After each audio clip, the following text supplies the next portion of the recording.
Olá, turminha. Prazer sempre falar com vocês. Volto hoje para trabalhar a nossa aula do dia 1º de abril de 2020.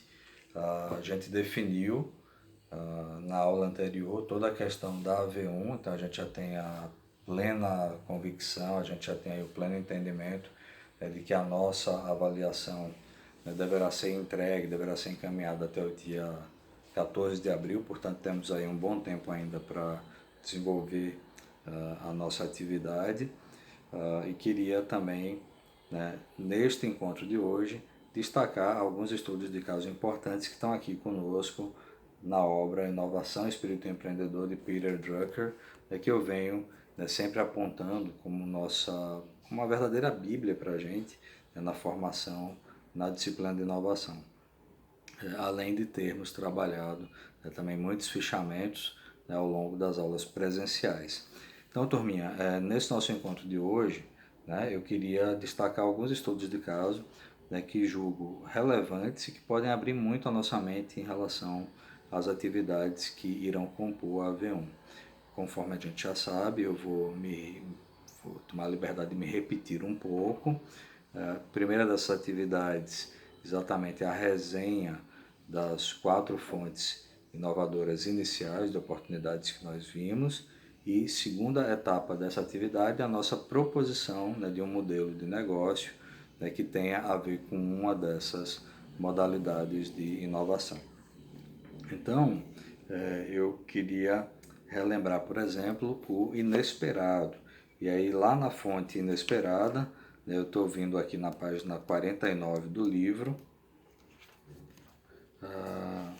eu queria relembrar o caso Macy's. Então, o caso Macy's, a gente tem aí uma grande marca, um grande varejista norte-americano que está presente no mercado até hoje, e esse caso aqui é colocado como um caso já bem antigo, um caso aí da primeira metade mais ou menos do século XX, e a Macy's gostaria de ser reconhecida pela moda, pela sofisticação, por produtos ligados a essa categoria.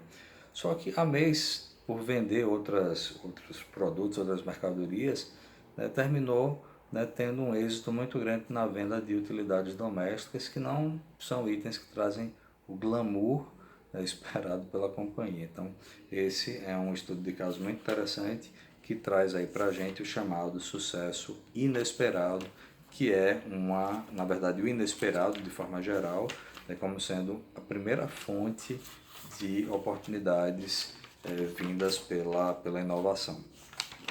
Dando continuidade, turma, eu vou adiantar bastante aqui, vou com vocês até a página 77, lembrando que vocês têm esses fichamentos, vocês têm esse material do livro que pode contribuir para a execução da AV1.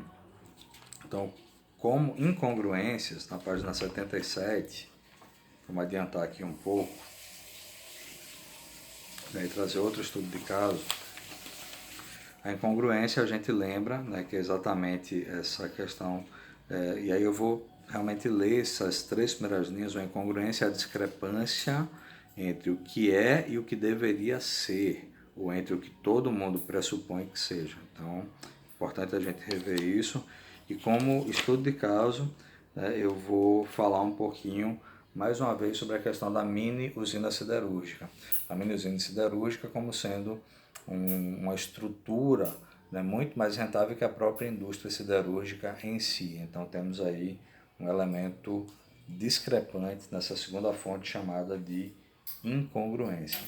E aí eu gostaria de trazer aqui um outro exemplo também de incongruência, que é exatamente um exemplo que a gente discutiu muito, o exemplo da enzima criada por um trabalhador da indústria farmacêutica e que termina modificando por completo a forma como os cirurgiões operavam, ajudando esses cirurgiões a evitarem o risco de sangramento nas operações de catarata e se tornando um produto extremamente necessário a essa atividade profissional. Bom, turma, vamos ficar nesses 2 pontos por enquanto. volto na outra aula para discutir estudos de caso dos demais pontos. Muito obrigado, um grande abraço e até lá.